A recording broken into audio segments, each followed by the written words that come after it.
നമസ്കാരം. ഇന്നിപ്പോൾ S U V എന്ന് പറയുന്നത് ഒരു തരംഗമായി മാറിക്കൊണ്ടിരിക്കുകയാണ്. എല്ലാ ആൾക്കാർക്കും എസ് യു വി ആണ് വേണ്ടത്. ഇന്ത്യൻ സാഹചര്യത്തിൽ അത്യാവശ്യം ഗ്രൗണ്ട് ക്ലിയറൻസ് ഉള്ള വാഹനങ്ങളൊക്കെ എസ് യു വി എന്നുള്ള രീതിക്ക് ഇപ്പോൾ അറിയപ്പെടുന്നുണ്ട്. ഇഗ്നിസിന് വരെ മൈക്രോ എസ് യു വി എന്ന് വിളിക്കുന്ന കാലഘട്ടമാണ്. പക്ഷേ ഇന്ന് നമ്മൾ പറയുന്നത് പ്രധാനമായിട്ടും രണ്ട് കാര്യമാണ്. ഒന്ന്, ഇന്ത്യയിലെ ഇ വി കാറുകളുടെ ഒരു ഗ്രോത്തിനെ കുറിച്ചിട്ടും അതുമാത്രമല്ല സുപ്രധാനമായിട്ട് മാരുതി സുസുക്കിയുടെ മാർക്കറ്റിലുള്ള പ്രധാനപ്പെട്ട രണ്ട് മോഡലുകളുടെ ഭാവിയെക്കുറിച്ചിട്ടുമാണ്. തീർച്ചയായിട്ടും ഈ ഒരു കോണ്ടന്റ് നിങ്ങൾക്ക് ഇഷ്ടപ്പെടും എന്ന് വിശ്വസിക്കുന്നു. എൻജിൻ ബേയുടെ മറ്റൊരു വ്ളോഗിലേക്ക് എൻ്റെ എല്ലാ ഫാമിലി മെമ്പേഴ്സിനും ഹാർദമായ സ്വാഗതം. നമ്മുടെ വ്ളോഗൊക്കെ നിങ്ങൾക്ക് ഇഷ്ടപ്പെടുന്നുണ്ടെങ്കിൽ നമ്മുടെ ചാനലിൽ ഒന്ന് സപ്പോർട്ട് ചെയ്യുക, സബ്സ്ക്രൈബ് ചെയ്യുക, മാക്സിമം ലൈക്ക് ചെയ്യുക, ഷെയർ ചെയ്യുക, കമൻറ്റ് ചെയ്യുക. മാരുതി സുസുക്കി നമ്മൾ അവരുടെ ഒരു പോർട്ട്ഫോളിയോ നോക്കിക്കഴിഞ്ഞാൽ വളരെ സാധാരണക്കാർക്ക് വരെ അഫോർഡ് ചെയ്യാൻ കഴിയുന്ന രീതിയിലുള്ള കാറുകൾ മുതൽ നല്ല പ്രീമിയം വാഹനങ്ങൾ വരെ ഇപ്പോൾ ഈ വിറ്റാര വരെ എത്തി നിൽക്കുകയാണ്. നോക്കുകയാണെന്നുണ്ടെങ്കിൽ ഓൾട്ടോ K10 മുതൽ സെലേറിയോ, ഇഗ്നിസ്, വാഗണാർ, എക്സ്പ്രസോ അങ്ങനെ പോവുകയാണ്. അപ്പോൾ നമ്മൾ നോക്കുമ്പോഴത്തേക്കും ഇതിനകത്ത് ഏറ്റവും പ്രധാനമായിട്ടും നമ്മൾ നോട്ടീസ് ചെയ്ത ഒരു കാർ എന്ന് പറയുന്നത് ഒരു കാലത്ത് അത്യാവശ്യം നല്ല സെയിലുണ്ടായിരുന്നൊരു വാഹനമാണ്. ആ DDIS എഞ്ചിനൊക്കെ ഉള്ള സമയത്ത് അത് മാരുതി സുസുക്കിയുടെ സിയാസ് ആണ്. 2025 മാർച്ചോടുകൂടി മാരുതി സുസുക്കി സിയാസിൻ്റെ ഭാവി ഏകദേശം തീരുമാനമാകും. അതായത് പ്രൊഡക്ഷൻ നിർത്തും എന്നുള്ള രീതിക്കുള്ള വാർത്തകളാണ് ഇപ്പോൾ പുറത്തേക്ക് വരുന്നത്. 2025 ഏപ്രിലോടുകൂടി മാരുതി സുസുക്കി സിയാസ് ഓൾറെഡി ഇന്ത്യയിൽ നിന്നും എക്സിറ്റ് ആകും എന്നുള്ള രീതിക്കാണ് വാർത്തകൾ വരുന്നത്. എന്നാൽ കമ്പനിയുടെ ഭാഗത്തു നിന്നും ഒഫീഷ്യലായിട്ട് അത്തരത്തിലുള്ള ഒരു സ്റ്റേറ്റ്മെൻറ്റും വന്നിട്ടില്ല. അപ്പോൾ നിങ്ങൾക്ക് തീർച്ചയായിട്ടും ചോദിക്കാം, എന്തൊരു ഒതൻറ്റിസിറ്റിയുടെ അടിസ്ഥാനത്തിലാണ് ഇത്തരം കാര്യങ്ങൾ പറയുന്നത്? തീർച്ചയായിട്ടും വരികൾക്കിടയിലൂടെ വായിക്കുമ്പോഴത്തേക്കും നമുക്ക് കാര്യം മനസ്സിലാകും. നമ്മളുടെ ഒരു ചെറിയ റിസർച്ചിൽ നിന്നും ഒക്കെ നമുക്ക് മനസ്സിലാക്കാൻ കഴിഞ്ഞിട്ടുള്ളത് സിയാസിൻ്റെ ഗ്രോത്ത് താഴത്തേക്കാണ്. അതിന് കാര്യമായിട്ടുള്ളൊരു അപ്ഡേഷനോ കാര്യങ്ങളോ ഒന്നും കൊടുക്കാൻ കമ്പനി താല്പര്യപ്പെടുന്നില്ല. അപ്പോൾ സിയാസ് 2025 ഏപ്രിലോടുകൂടി തന്നെ ഇന്ത്യയിൽ നിന്നും അതിൻ്റെ പ്രൊഡക്ഷൻ സ്റ്റോപ്പ് ചെയ്യുക അല്ലെങ്കിൽ അതിൻ്റെ വിൽപ്പന നിർത്തും എന്നുള്ള രീതിക്കാണ് വാർത്തകൾ വരുന്നത്. ഇത് മാത്രമല്ല, മറ്റൊരു വാഹനം കൂടിയുണ്ട്. അതിൻ്റെ ബുക്കിംഗ്സ് ഒക്കെ ഇപ്പോൾ തീരെ കുറവായിട്ടാണ് കമ്പനി എടുക്കുന്നത്. ആ വാഹനത്തെക്കുറിച്ച് കൂടുതലായിട്ട് അറിവ് ലഭിക്കുമ്പോൾ അല്ലെങ്കിൽ ജെനുവിനായിട്ടുള്ള കാര്യങ്ങൾ ലഭിക്കുമ്പോൾ നമ്മൾ അതേത് വാഹനമാണെന്ന് പറയുന്നതായിരിക്കും. അപ്പോൾ തീർച്ചയായിട്ടും നിങ്ങൾക്ക് മനസ്സിലായി കാണും അത് ഏത് വാഹനമായിരിക്കും എന്നുള്ളത്. അപ്പോൾ ഇന്ന് നമ്മൾ പ്രധാനമായിട്ടും പറയുന്നത് മഹീന്ദ്രയുടെ ഒരു വലിയ വിജയമാണ്. നമ്മൾ കുറേ വീഡിയോസിൽ അത് പറഞ്ഞതാണ്. ഒരു ദിവസം കൊണ്ട് തന്നെ ഏകദേശം 8400 കോടി രൂപയുടെ ബുക്കിംഗ് അവർ ഇലക്ട്രിക്കൽ വാങ്ങിച്ചിട്ടുണ്ട്. അതൊരു വലിയ കാര്യമാണ്. മഹീന്ദ്രയുടെ പ്രൊഡക്ഷൻ അല്ലെങ്കിൽ അവരുടെ ആ ഒരു ടീമിനോട് ഒരു ഇൻ്റർവ്യൂവിൽ ഒരു ക്വസ്റ്റ്യനായിട്ട് ഇങ്ങനെ വന്നിട്ടുണ്ടായിരുന്നു. അതായത് നിങ്ങളുടെ വാഹനങ്ങൾക്ക് ഒരുപാട് ബുക്കിംഗ് വന്നിട്ട് അത് കഴിഞ്ഞിട്ട് കസ്റ്റമേഴ്സ് വെയിറ്റ് ചെയ്യുകയാണ്. 4 മാസം, 5 മാസം, 6 മാസം, 8 മാസം വരെയൊക്കെ വെയിറ്റ് ചെയ്യുകയാണ്. ആ ഒരു പ്രശ്നത്തിന് എന്താണ് ഒരു പരിഹാരം എന്നൊരു ചോദ്യത്തിന് വളരെ സിമ്പിളായിട്ട് അവർ പറഞ്ഞിട്ടുണ്ട്. ഇപ്രാവശ്യം അത്രയും എത്ര ബുക്കിംഗ് വന്നാൽ പോലും വെയിറ്റിംഗ് പീരീഡ് കാര്യമായിട്ട് വരില്ല എന്നുള്ളത്. അതുകൊണ്ട് തന്നെയാണ് ഈ പാക്ക് 1 വാഹനങ്ങളൊക്കെ ഓഗസ്റ്റ് മാസത്തിലെ ഡെലിവറി കൊടുക്കുകയുള്ളൂ എന്നവർ വളരെ കൃത്യമായിട്ട് പറഞ്ഞിട്ടുണ്ട്. അപ്പം നമ്മൾ നോക്കുകയാണെന്നുണ്ടെങ്കിൽ മഹീന്ദ്രയുടെ ഒരു വളർച്ച എന്ന് പറയുന്നത് മറ്റ് ഇലക്ട്രിക് മാനുഫാക്ചേഴ്സിന് നല്ല രീതിക്കുള്ള ഒരു ഭീഷണി തന്നെയാണ്. ഒരു ദിവസം കൊണ്ട് തന്നെ 30,179 യൂണിറ്റുകൾ അതിൻ്റെ ബുക്കിംഗ് നേടി എന്നുള്ളത് അപ്രിഷ്യേറ്റ് ചെയ്യേണ്ട ഒരു കാര്യമാണ്. അപ്പം നമ്മൾ നോക്കുമ്പോഴത്തേക്കും 2023 യഥാർത്ഥത്തിൽ ഏകദേശം ടാറ്റ മോട്ടോഴ്സിൻ്റെ ഒരു കണക്ക് നമ്മൾ നോക്കുകയാണെന്നുണ്ടെങ്കിൽ അവർ 60,000 വാഹനങ്ങളാണ് അന്ന് വിറ്റത്. 2024 ആയപ്പോഴത്തേക്കും 61,000 വാഹനങ്ങളുടെ മുകളിൽ അവർ വിട്ടിട്ടുണ്ടായിരുന്നു.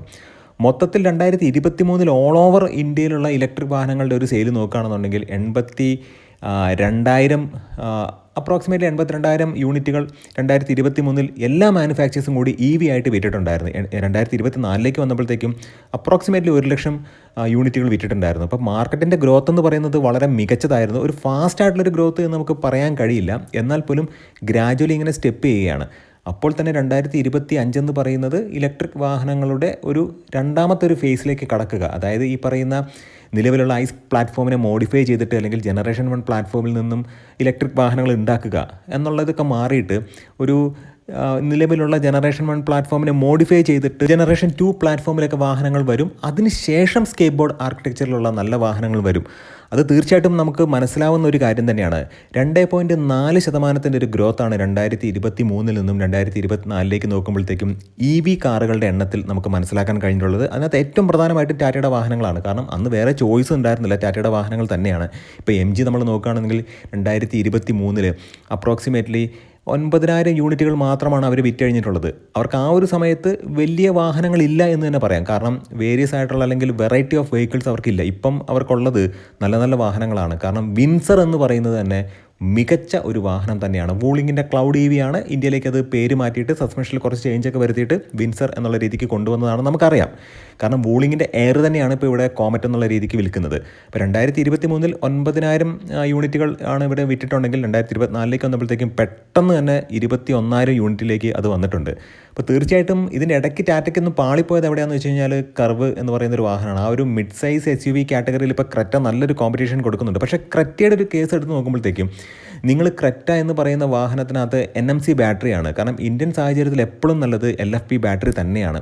പിന്നെ ക്രെറ്റയുടെ പ്രധാനമായിട്ടും അത് ഞാൻ ആ ഒരു വാഹനത്തെ കണ്ട സമയത്ത് പേഴ്സണലി ഒന്ന് നോക്കിയ സമയത്ത് അതിൻ്റെ താഴത്ത് ആ ഒരു ബാറ്ററി പാക്ക് ഇങ്ങനെ അടുക്കി വെച്ച ഫീലില്ല. അതായത് ഒരു ബോക്സ് വെച്ചൊരു ഫീലാണ്. അതായത് നമുക്ക് ശരിക്കും നോക്കിക്കഴിഞ്ഞാൽ താഴെ ഒരു ബോക്സ് വെച്ചൊരു ഫീല് ശരിക്കും നമുക്ക് അറിയാൻ കഴിയുന്നുണ്ട്. കാരണം നിലവിലുള്ള ഐസ് പ്ലാറ്റ്ഫോമിന് വലിയ കാര്യമായിട്ട് മോഡിഫൈ ചെയ്തോ എന്ന് ചോദിച്ചാൽ അത് പേഴ്സണലി എനിക്ക് അങ്ങനെ തോന്നിയില്ല. ഇനിയിപ്പം ടെക്നിക്കലി അങ്ങനെ മോഡിഫൈ ചെയ്തിട്ടുണ്ടായിരിക്കാം. എന്നാൽ പോലും ആ ഒരു വാഹനം എടുത്തുനിന്ന് റാമ്പിൽ കയറ്റിയിട്ട് നിങ്ങളൊന്ന് അടിയിൽ നോക്കിക്കഴിഞ്ഞ് കഴിഞ്ഞാൽ ജസ്റ്റ് ഒരു ബോക്സ്, ബാറ്ററി പാക്കിന് ഒരു ബോക്സ് അല്ലെങ്കിൽ ബാറ്ററി പാക്കിനെ ഒരു ബോക്സ് ആക്കി ജസ്റ്റ് എടുത്ത് വെച്ചേക്കുവാണ്. പക്ഷേ വാഹനം ഇലക്ട്രിക്കലി ആണെന്നുണ്ടെങ്കിലും മെക്കാനിക്കലിയും വളരെ നല്ലതാണ്. സൈലൻ്റ് ആണ്, ഇനീഷ്യൽ പിക്കപ്പ് കാര്യങ്ങളൊക്കെ ഉണ്ട്. പക്ഷേ ഇതിനു മുമ്പ് സിട്രോയിൻ്റെ E-C3 നോക്കിയ സമയത്തും അതിനകത്ത് കൃത്യമായിട്ട് കാണാൻ കഴിഞ്ഞിട്ടുണ്ടായിരുന്നു ഈ ബാറ്ററി പാക്ക് ഇങ്ങനെ ഒരു ബോക്സ് പോലെ വെച്ചേക്കുന്നത്. പക്ഷേ അത് കുറച്ചും കൂടെ കോമ്പാക്റ്റ് ആയിട്ട് പാക്ക് ചെയ്തിട്ടുണ്ടായിരുന്നു. പക്ഷേ ഇവിടെ ആ സെൻട്രൽ ടണലിൻ്റെ ആ ഒരു പോർഷൻ പോലും നമുക്കിങ്ങനെ കാണാൻ കഴിയുന്നുണ്ട്. അതെന്താ അങ്ങനെ വെച്ചതെന്ന് അറിയില്ല. നിങ്ങൾ ആരെങ്കിലും ഈ ഒരു വാഹനം കാണുകയാണെന്നുണ്ടെങ്കിൽ അല്ലെങ്കിൽ ക്രെറ്റ EV കാണുന്ന സമയത്ത് നിങ്ങൾ അണ്ടർബോഡി ഒന്ന് നോക്കുന്ന സമയത്ത് ജസ്റ്റ് ലിഫ്റ്റിൽ നിന്ന് ഉയർത്തി നോക്കുമ്പോഴാണ് കൃത്യമായിട്ട് കാണാൻ കഴിയുന്നത്.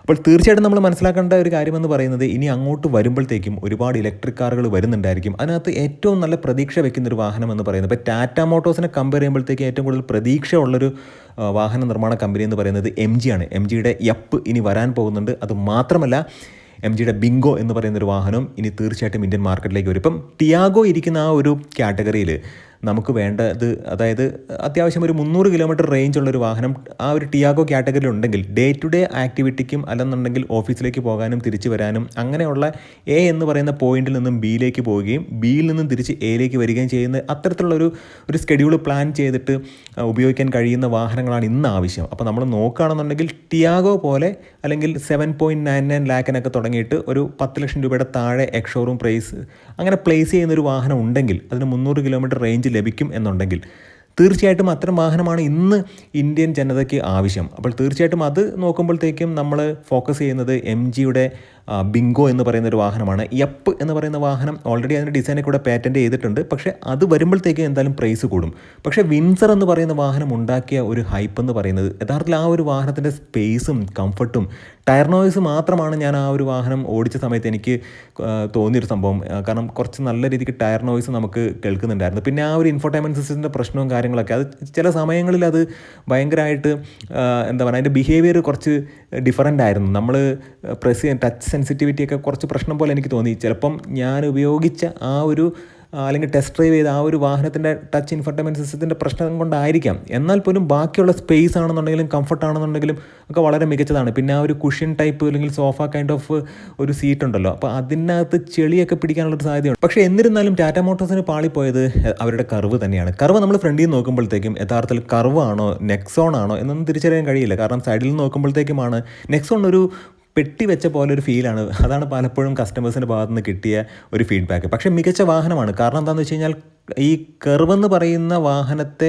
നമ്മൾ നല്ലൊരു വാഹനമാണ് എന്നുള്ള രീതിക്ക് നമുക്കിപ്പോൾ തോന്നാത്തതിൻ്റെ പ്രധാനപ്പെട്ട കാരണമെന്ന് പറയുന്നത് ഈ BE6ഉം XEV9e ഒക്കെയാണ്. തീർച്ചയായിട്ടും ഇനി അങ്ങോട്ട് നിങ്ങളൊരു വാഹനം എടുക്കുമ്പോഴത്തേക്കും ഇലക്ട്രിക്കിലേക്ക് പോകുമ്പോഴത്തേക്കും ഇനി വരാൻ പോകുന്ന വാഹനങ്ങൾ ഏതൊക്കെയാണെന്ന് കൂടി ഒന്ന് റിസർച്ച് ചെയ്തതിന് ശേഷം മാത്രം എടുക്കുക. നമ്മൾ മനസ്സിലാക്കേണ്ട പ്രധാനപ്പെട്ട കാര്യമെന്ന് പറയുന്നത് MGയിൽ നിന്ന് നല്ല വാഹനങ്ങൾ വരുന്നുണ്ട്. കാരണം ഓൾറെഡി MG പല രാജ്യങ്ങളിലും ഇന്തോനേഷ്യയിലാണെന്നുണ്ടെങ്കിലും അതുമാത്രമല്ല തായ്ലാൻഡിലൊക്കെ ഈ വാഹനങ്ങളൊക്കെ ഉപയോഗിച്ചതിന് ശേഷമാണ് ഇന്ത്യയിലേക്ക് കൊണ്ടുവരുന്നത്. വൂളിങ്ങും ബൗജിങ്ങിൻ്റെ ഒക്കെ വാഹനങ്ങളാണ് ഇവിടെ വരുന്നത്. ഇപ്പോൾ നമ്മൾ നോക്കുകയാണെന്നുണ്ടെങ്കിൽ MGയുടെ ഹെക്ടർ ആണെന്നുണ്ടെങ്കിലും ഗ്ലോസ്റ്റർ ആണെന്നുണ്ടെങ്കിലും എല്ലാം ബൗജിങ്ങിൻ്റെ വാഹനങ്ങൾ തന്നെയാണ്. അപ്പോൾ തീർച്ചയായിട്ടും പ്രധാനപ്പെട്ട 2 അപ്ഡേഷൻ എന്ന് പറയുന്നത് മാരുതി സുസുക്കിയുടെ സിയാസ് ഡിസ്കണ്ടിന്യൂ ചെയ്യാനുള്ള രീതിക്കാണ് കാര്യങ്ങൾ പൊയ്ക്കൊണ്ടിരിക്കുന്നത്.